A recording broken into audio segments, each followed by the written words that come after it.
I'm going to tell him to hit it. Hit it. Les, you're clear for pump start. Go ahead and start it.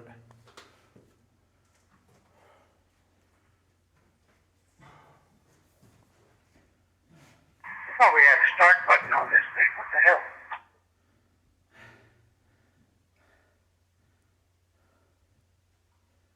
Oh, we do. I just had to find it. Hold on. Hey, Thomas, we're standing by.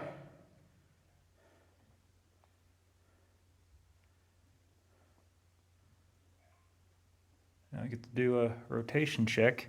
It's a 50-50 chance that the thing's wired up correctly. Hey, kick the right way. Tell them to do it again. I think we're good. What did you do? Say we're pretty sure. Go ahead and try it again. We're pretty sure that it's the correct direction.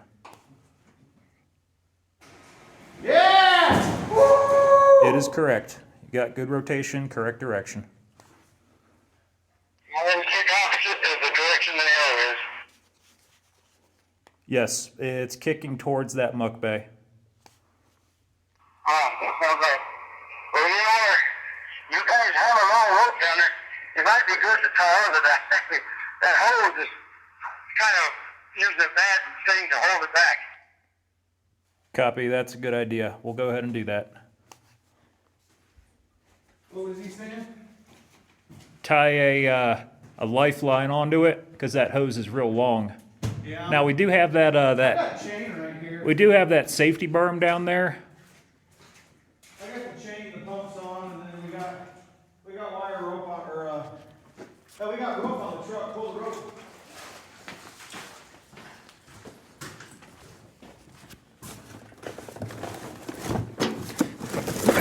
Side by side is a mess. It started a mess, and then it's just gotten worse as the day goes on. Yeah, this stuff. Gonna use it as a lifeline so that pump doesn't go swimming too far. So, to make a long story short, guys, it's a 5 or 10 horse, 480 volt, 10 horse electric dewatering pump because we blew up one too many fire hose discharge lines and one too many pump elbows on these diaphragms, and we're done with them. So we're going to see how this works instead. We got it spliced in to our SO cord that runs up to the surface, and that fire hose is our discharge line, as always. Now we just gotta rig everything up. So we're looking at about 120 gallons a minute at the surface, which is about the spec for that pump. Now what I'm seeing that I'm really liking, not that leak, we need to tighten up a reducer. What I'm seeing that I'm really liking is that it's running much higher sustained head pressure, or sustained pressure in this pipe. So the pipe, where previously it would lay flat and jerk around with that diaphragm pump, it's pretty well pressurized across its entire length, and it's holding itself open nice and wide. This is just interim configuration right now. Obviously we wouldn't be able to muck with this this loop of fire hose down on the drift floor. We'll fix that leak in a bit. Yeah, just need to tighten them, not pressurized. Started an hour ago. So this SO cord here is the power supply for the pump. The fire hose is obviously the discharge. This is screwed up. Yeah. Discharge line comes up there, runs over the abominable vent bag, and goes up to the surface. So this is the previous clip where we were testing rotation on the pump was an hour ago. So it's drained most of the level in an hour.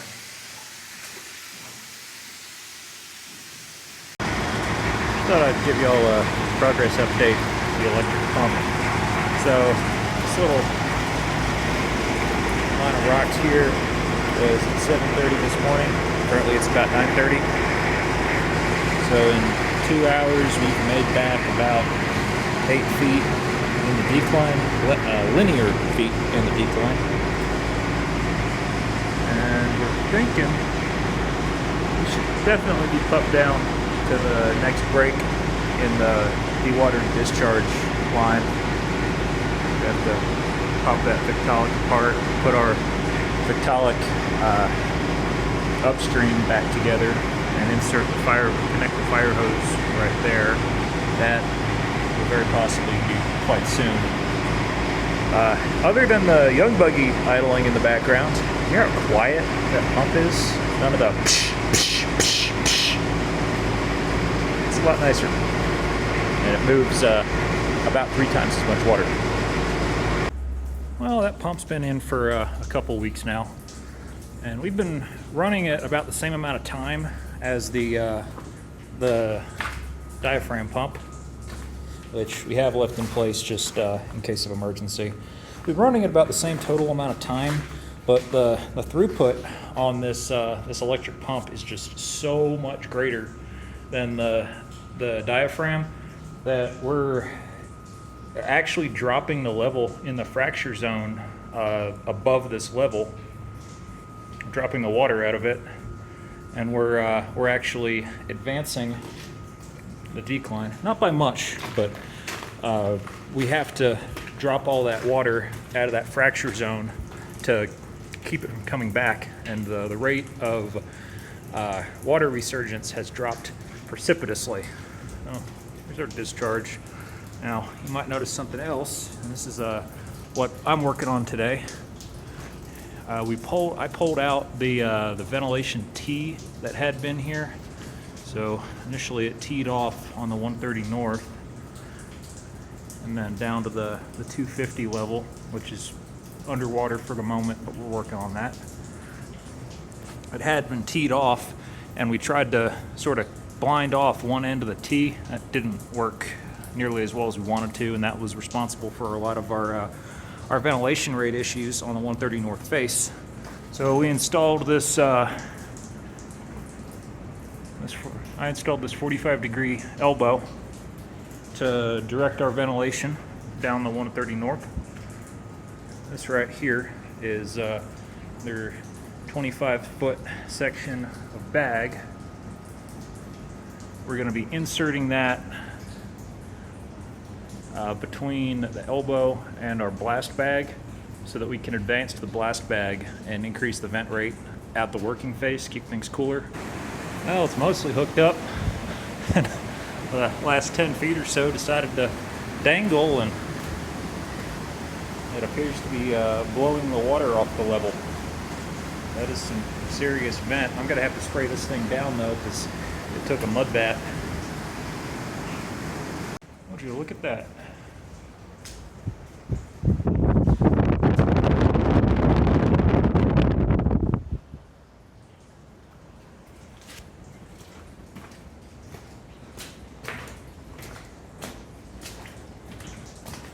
That is quite a bit nicer.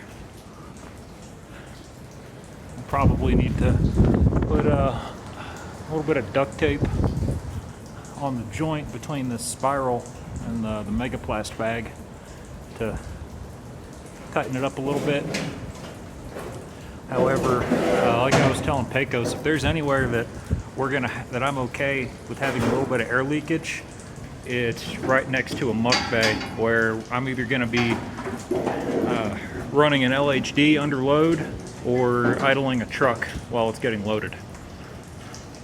So that works out. And the hook and clip joint where the elbow meets this 25-foot stick has essentially no leakage. So this is a lot nicer. We're gonna need to extend it. Since I've got a good place to hang on to here, I'll show you what it looks like hanging this stuff. I gotta pull that screen back right there. That's not good for it to be pushing into the bag. See, we got these clips.